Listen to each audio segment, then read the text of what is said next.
Good morning friends. এখন বাজে বেলা 10:30টার মতো, 10:30 পৌনে 11টা। যথারীতি রান্নাঘরে চলে এসেছি, রান্না করতে নয়, খেতে দিতে।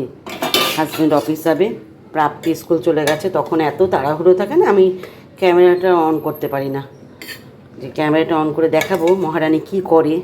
এক একদিন অন করি, আবার এক একদিন অন করতে ভুলে যাই, সত্যি কথা ভুলে যাই, তখন তাড়াহুড়ে মাথায়।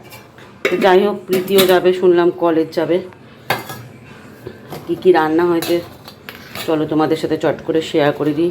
বেগুন পোড়া কালকের নয়তো আগের দিনে রয়েছে, বেগুন পোড়া না, বেগুনের ভর্তা। এটা বাঁধাকপি রয়েছে, একটুখানি উঠিয়ে দিতে হবে, হাজব্যান্ডকে একটু দিয়ে দিই, বাবা গরম ভীষণ।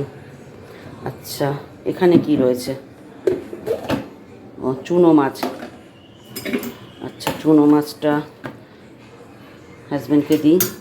এই ছোটো ছোটো মাছ খেতে খেতে খুব ভালো লাগে বড় মাছের থেকে, তাই না? ধনে পাতা দিয়ে ডাল রয়েছে, অল্পই রয়েছে, এটা কিন্তু কালকের ডাল, ঠিক আছে, আজকে করা হয়নি। কালকে আছে যখন ফ্রিজে থাকে, ফ্রিজ জিনিসটাই তো ওই জন্য রয়েছে আমাদের, তাই না, যে বাসি জিনিস খাওয়া যাবে ফ্রিজে রেখে।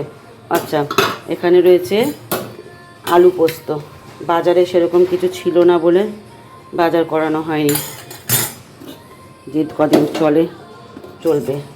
আর এটা হচ্ছে অনেকগুলি টুকটুক করে লিপি পদ করে আমসত্ব খেজুরের চাটনি। চলো হাজব্যান্ডকে দিয়ে আসি, তারপর ফোনটা একটু চার্জে দেবো। এখন বাজে বিকেল 5টা। গুড আফটারনুনটা ঠিক হলো কি না বলে আমি জানি না। তো এখন আমার ছোটো মেয়ে, বড় মেয়ে বলেনি, ছোটো মেয়ে পেয়ারা মেখে দাও, তো সেই পেয়ারা মাখারই তোড়জোড় করতে এসেছি। বা পেয়ারাগুলো ভীষণ ডাসা, কাটতে না এই ছুরি দিয়ে খুব অসুবিধা হয়, আর ছুরিগুলোও তো ধার নেই। রোজই ভাবি হাজব্যান্ডকে দেবো, দেখি কালকে শনিবার, মানে তোমরা যেদিন ব্লগ পাচ্ছ সেদিন শনিবার, হাজব্যান্ডকে ছুরিগুলো দিতে হবে একটু মনে করে, একটু ধার করে নিয়ে আসবে, কাটতে প্রচণ্ড অসুবিধা হয়। এর থেকে আমার মনে হয় বটিতে কাটা অনেক সুবিধা। তো এগুলোকে আরও টুকরো করবো, এত বড় রাখবো না। তো চলো, একটা পেয়ারা আমার জন্য আলাদা রেখেছি, আমার পেয়ারা মাখার থেকে এমনি পেয়ারা খেতে ভালো লাগে। চটপট করে কেটে মেখে দিই পেয়ারাটা। ডান বাটিতে দিয়ে দিই, দুজনকে ভাগ করে।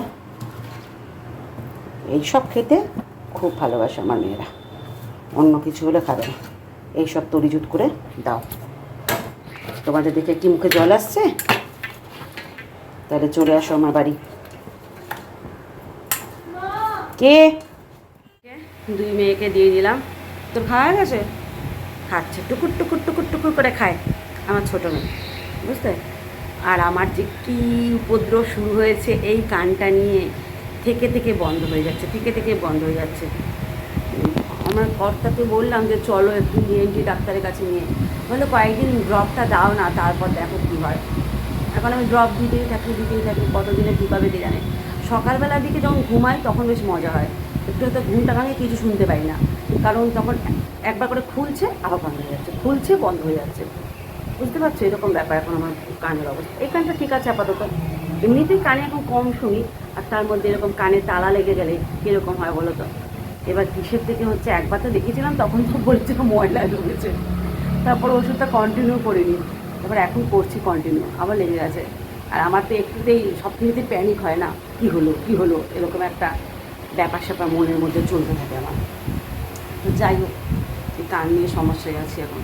আজকে আবার নাচের ক্লাস আছে, ওর তো নাচ নয়, আমারই নাচ, আমারই যেন সব কিছু টাকাটা। চলো এখন একটু ফোনের কাজ করি। থেকে ওঠানোর জন্য কি চালিয়েছে দেখবে, দেখো ঘুমায় কিন্তু নি, এই দেখো কি চালিয়ে রেখেছে এটা। ভাই আমি দূর থেকে ছুটে এলাম, কিসের আওয়াজ হচ্ছে, ভগবান, ও নাকি ঘুম থেকে উঠবে তাই। এই দরজা খোল, প্রাপ্তি দরজাটা খোল, প্রাপ্তি। এই প্রীতি, আওয়াজটা বন্ধ কর, কি বিচ্ছিরি আওয়াজটা কখন বন্ধ হবে? বন্ধ করতে পারবি? কেন পারবো না? তুই এত লিপস্টিক মেখে এখন কোথায় যাচ্ছিস? না লিপস্টিক মাখিনি, কি লিপ গ্লস মেখেছিস? দে তো আমাকে, আমি একটু মাখবো।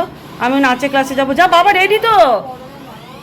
এখন কম্পিউটার নিয়ে যে কি নাজেহাল অবস্থা হয়েছে, এই ভগবান! এই আওয়াজ মানে আমার না মাথা গরম হয়ে যাচ্ছে এই আওয়াজ শুনে।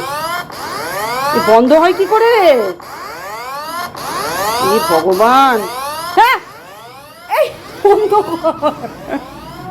হ্যাঁ, আমি বন্ধ করতে পারছি না, তুই বন্ধ কর। কি বদমাইশ, কি বাজে আওয়াজটা, যেন অ্যাম্বুলেন্স যাচ্ছে। বন্ধ কর না। তুই উঠিস এই আওয়াজ শুনে? ভগবান, চিন্তা করো কি অবস্থা, কি একটা আওয়াজ দিয়ে রেখেছে। শেষ পর্যন্ত এই আওয়াজটা বন্ধ করেছে, আমি কৃতার্থ হয়েছি। এই আওয়াজ শুনে না কেউ সকালবেলা ঘুম থেকে ওঠে, বুঝতে পারছো? চিন্তা করো, ল্যাপটপ নিয়ে কবে থেকে মেয়েটা আমার দৌড়ে যাচ্ছে, ল্যাপটপ আর ঠিক হচ্ছে না। যাও ঠিক হয়েছে, এখন কি আবার কি হয়েছে কে জানে, সেই ল্যাপটপ নিয়ে আবার যেতে হচ্ছে। কতদিন ধরে সামনে পরীক্ষা, আর ল্যাপটপ ঠিক হচ্ছে না। আবার কাকে ফোন করছিস তুই? দুদিকে 14 বার আমার বোনটাকে ফোন, ওই তো বললাম না বোনকে ফোন করছি 14 বার। এই যে আমার বোনটা, এই যে পাগলি বোনটা আছে এখানে আমার, এই এই কোথায় সবাই মুখ লোকায়, সবাই মুখ লোকায় ভিডিও কলে, সবাই মুখ লোকায়। কই দেখা দেখি, দেখি দেখি দেখি পাগলি বোনকে দেখা। কই পাগলি বোন কই? চার্জারে পিন দেখাচ্ছে। চলো আমার চা ঠান্ডা হয়ে যাচ্ছে। এই দেখো, সারাদিন বোন একবার করে ভিডিও কল করে, ও একবার করে ভিডিও কল করে। আমি এখন বাড়ি ছেড়ে বেরিয়ে যাচ্ছি। ভিডিও অন কর। তুই জানো একটা পরিয়েছে, চ্যাট জিপিটি মেরে একটা জামা পরিয়েছে, নিয়ে ওটাকে আবার ডিপি লাগিয়ে রেখেছে। ওইগুলোকে আবার ওই ছবিগুলো আমি ক্লোজ ফ্রেন্ডে দিয়েছি, আমরা কেউ দেখতে পাই না, কিন্তু বাদ বাকি তো 20 জনকে দেখাস। আমি কিছু জানি না তোর মতলবে কি আছে। এই জন্য তুই সমানে ইনস্টাগ্রামের পাসওয়ার্ডটা চেঞ্জ করছিস, সমানে ইনস্টাগ্রামের পাসওয়ার্ডটা চেঞ্জ করছিস। বাড়ির কেউ দেখতে পাই না আমরা এই ছবিগুলো তোর, ঠিক 20 জন দেখতে পায়। চলো না গল্প করো। স্কুল থেকে অনেকক্ষণ আগেই চলে এসেছি, আর এই দেখো ভগবান, চালের ডাব্বায় আম রেখেছে। মানুষ তো আমটাকে খুলে চালের মধ্যে ঢুকিয়ে রাখে পাকার জন্য। আমার ভদ্রলোক পেকেই গেছে, ল্যাংড়া আম। আমার ভদ্রলোক কী করেছে, প্লাস্টিক সমেত ঢুকিয়ে দিয়েছে। বোঝো কাণ্ড, এখানে কত আম আছে কে জানে। তো হাজব্যান্ডকে বলেছিলাম রুটি তরকা নিয়ে আসো তোমাদের জন্য, আমি এসে আর কিছু করতে পারবো না। তো পেকে গেছে আমগুলো, ভালোই পেকেছে,